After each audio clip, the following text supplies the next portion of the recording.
Carita, and I have another crazy ass story time for you. But first, we gotta give a mad shout out to my new sponsor.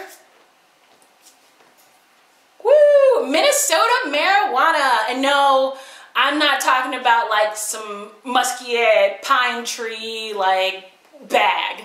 I'm talking about Minnesota Marijuana, which is a group of lobbyists in Minnesota that's trying to get recreational marijuana legal. They're also trying to work for patients who have PTSD, those who have AIDS, HIV. They're really doing good work out there, people. So they gave me this awesome shirt to go with my story time, but the best part is they gave me these other awesome shirts. Check it out. So, if you are a Minnesota cannabis connoisseur, this shirt would definitely be for you. Check it out. Homegrown, homie. I'm not from Minnesota, so we keep it in Lakers colors, if you know what I mean. Okay, and the next shirt, check it out. Oh, bam, boom, shakalaka. I don't know if you can read that. I don't know if it's coming up backwards, but it says cannabis is safer than PTSD.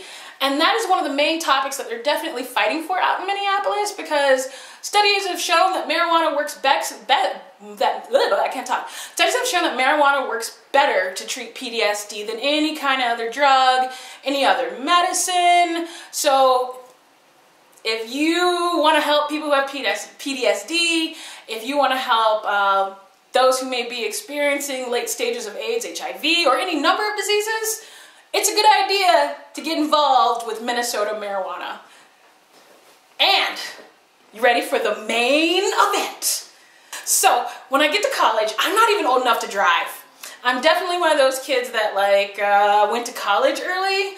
So I realize I'm going to liberal arts school. So the first day, I decide that I'm going to dress in all glitter and wear a tutu, because I'm going to a liberal arts school. I can be as liberal and artistic as I want.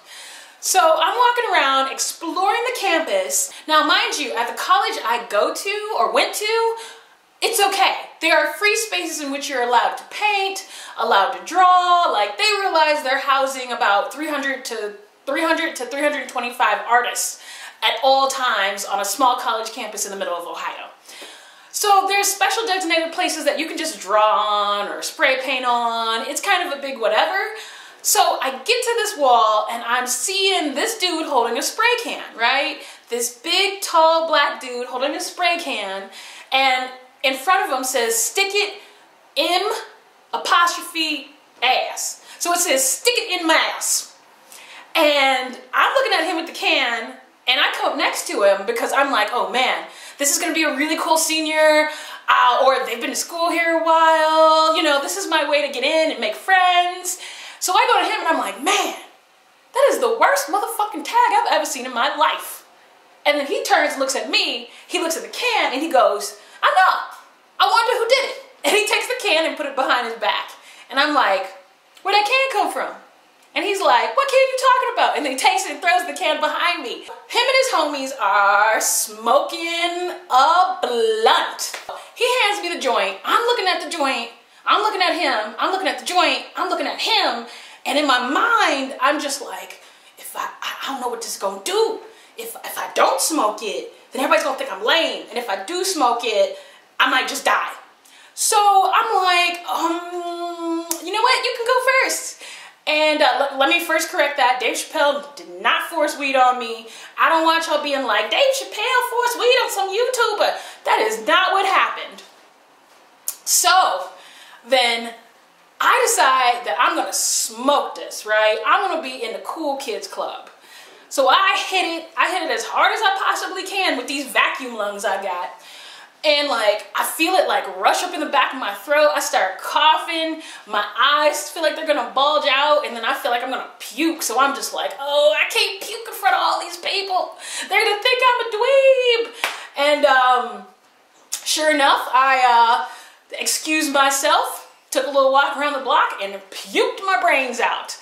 And then after rinsing my mouth out in the bathroom, I came back, thanked him for his Mary Jane, and I took a walk through campus, which was probably one of the best walks that I'd ever taken in my entire life.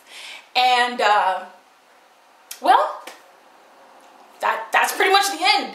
I know, I suck at ending these stories. I'm gonna get better at that, hopefully. But that is the end.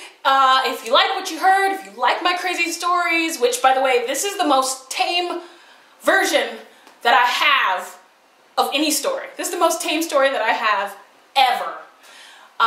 Like, comment, subscribe, and if you don't like what I'm saying, well then, kick rocks!